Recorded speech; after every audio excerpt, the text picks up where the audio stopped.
Welcome to Live with Impact.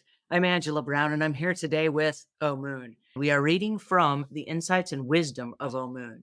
And if you have not taken a chance already, this is a perfect opportunity to go ahead and pick up a copy of it. This is volume one of volume two. So please help me welcome Omuugn. Hey, Omuugn, how are you today? Hey, I'm really fine. How are you? I'm very good. Today's topic is on consistency, and being here every single week is a consistent action that has become a part of my weekly routine and the highlight of my week. It's an exciting topic. Everyone kind of thinks that they're consistent, and they really are. But sometimes we're not consistent in the way that we think we are, Mm. because consistency can be both positive and negative. I think most people know what consistency is or what it represents in their lives. And I want to start by saying that Omoon happens to be my dad. I know, how lucky did I get, right?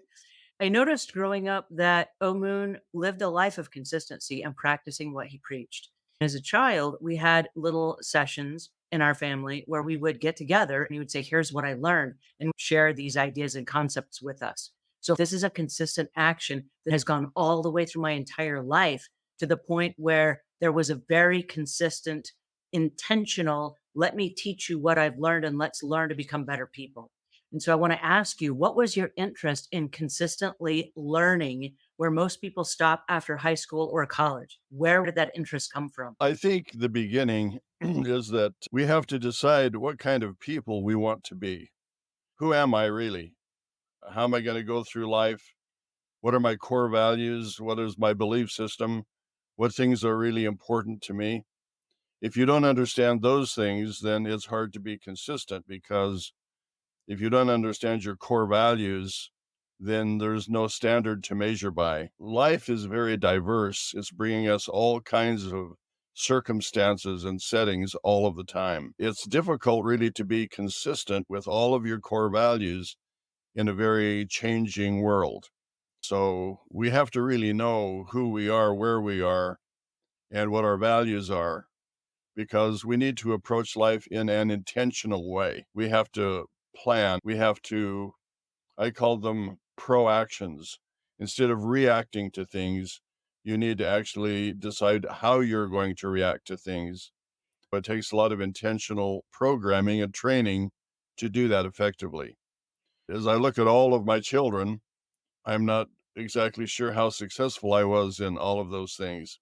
In the beginning, I didn't understand what I understand today. If I were going to start all over with my family, I would start over with these traits and characteristics that make a person really who they want to be, or what should be the standard by which you measure your life, so that everyone understands that. I don't think there's a more important thing for a parent to teach their child than to really evaluate their belief system, their core values, and their characteristics, so that the child understands who they are and how they fit into everything. Those are really critical things. We all have strengths and we all have weaknesses. If you don't really look at yourself in a clear way, you sometimes overlook your weaknesses, and maybe you rely too heavily on your strengths. And your weaknesses can really degrade your life quality.